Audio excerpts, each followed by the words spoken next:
अस्सलाम वालेकुम मौलाना साहब क्या हाल है? ठीक है मौलाना साहब, मेरा नाम मोहम्मद अहमद है और मैं इस्लामाबाद से बात कर रहा हूँ। अच्छा सर, सबसे पहले तो थोड़ा सा मेरा सवाल लंबा हो जाएगा, इसके लिए माजरत। सर आपसे पूछना ये था, अगर कोई बंदा पैसे इन्वेस्ट करना चाहता है प्राइस बॉन्ड पे 40,000 वाले पे, क्या उससे जो 40,000 से जो मुनाफा मिलेगा अगर लग जाता है तो वो हमारे लिए जायज होगा या नहीं?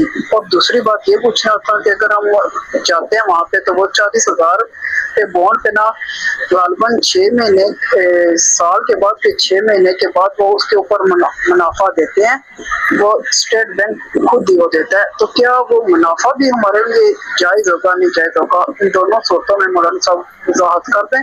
बहुत बहुत शुक्रिया, जज़ाकुमुल्लाह खैरा। जी वालेकुम सलाम रहमतुल्लाहि व बरकातुहू। प्राइस बॉन्ड के बारे में आपने सवाल किया कि उसके ऊपर मिलने वाला इनाम क्या हमारे लिए जायज़ होगा।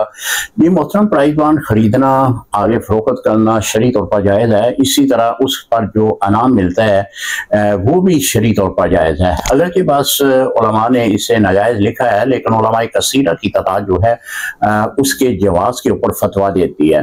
तो प्राइस बॉन्ड का इनाम लेना भी ये जायज़ है।